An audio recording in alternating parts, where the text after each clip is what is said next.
салом ва рӯз бахайр бинандагони азиз, сархати рӯйдодҳост манзуратон аз студияи марказии радиои Озодӣ. Имрӯз 26 апрел оиди қимати маводи хӯрданӣ бахусус ор дар бозорҳои Тоҷикистон маълумот медиҳам.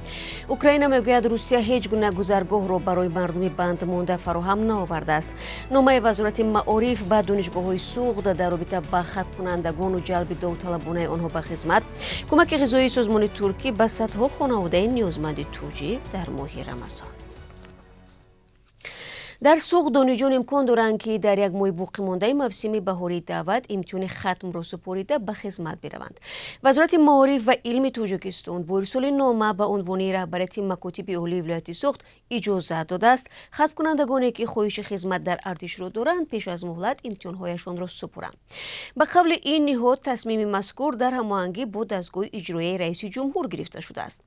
давати баҳорӣ ба хизмат 1 апрел оғоз шуда то кунун вилояти суғд танҳо 40% нақшаро иҷро кардааст ки миёни дигар манотиқи кишвар пасттарин мебошад.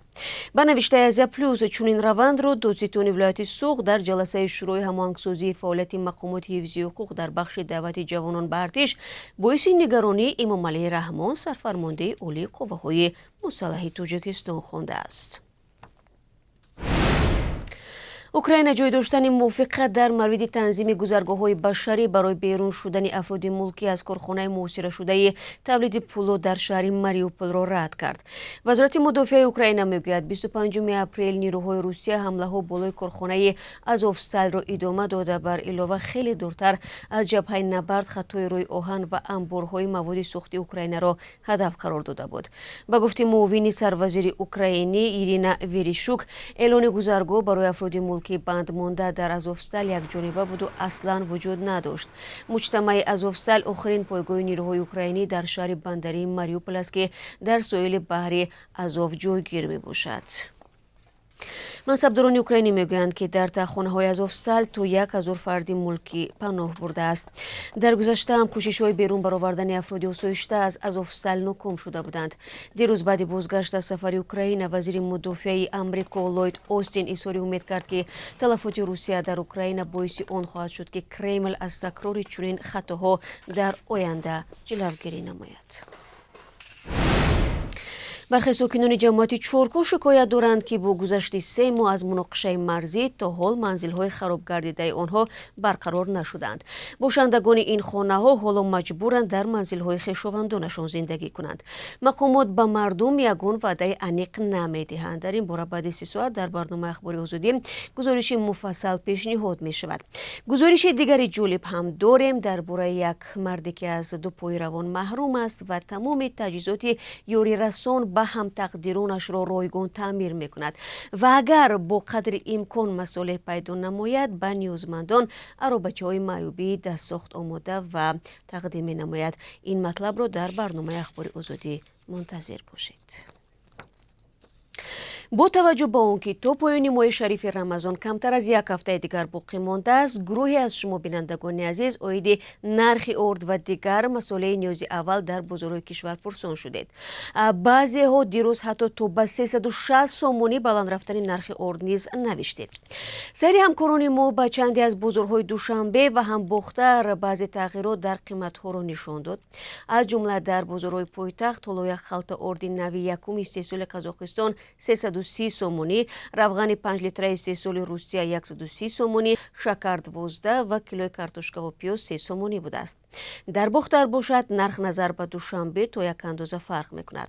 ҳамин тавр қимати орди нави якум дар бозори Бохтар 355 сомонӣ, равғани истеҳсоли Русия 120 сомонӣ, гӯшт аз 58 то 60 сомонӣ, картошка 4 сомонӣ, помидор 25 сомонӣ, биринҷи таъҷҷоҳӣ 10 сомонӣ, тухм 27 сомонӣ ва шакар 12,5 сомонӣ арзиш дорад.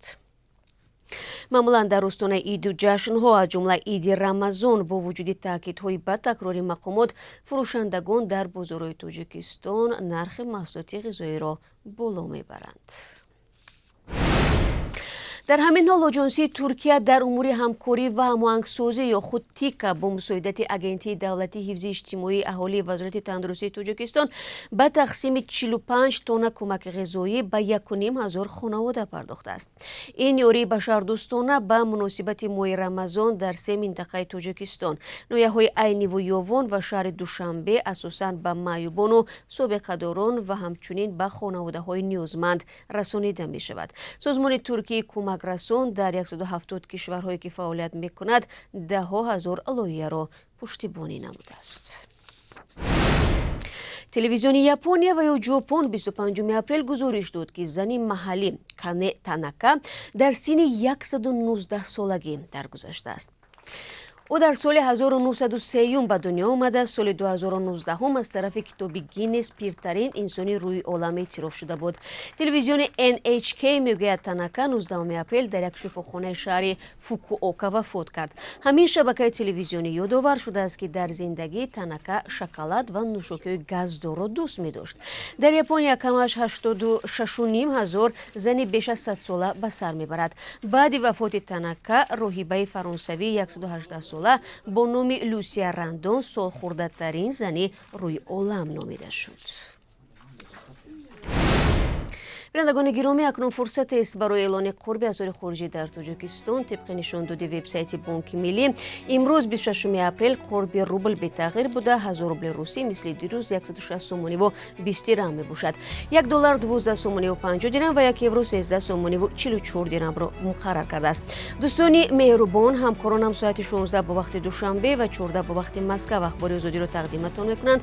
Ман фарду шуморо дар ҳамин барнома мунтазирам. рӯзи бобарор дошта бошед.